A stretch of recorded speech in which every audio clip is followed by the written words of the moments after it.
Welcome to the Slop Farm. Enjoy the video. You start by confirming the exact model and battery type. That prevents buying the wrong cell.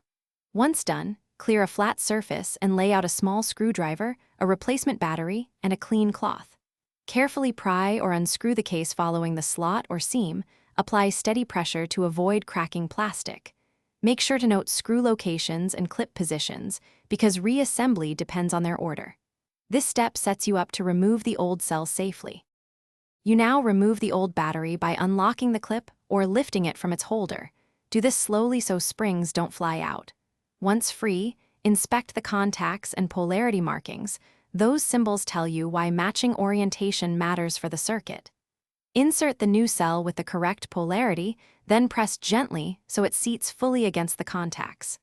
Make sure no conductive debris touches the board because a stray metal piece can short the device and ruin the new battery. You should test the tag powered on before snapping the case shut. That verifies the replacement worked and avoids reopening.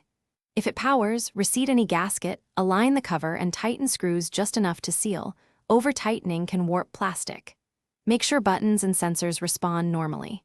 If it fails, reopen and double-check polarity, contact pressure, and that you use the correct battery type. Often one of those is the culprit. If needed, try another fresh cell. Thanks for watching. Consider subscribing if we helped you today.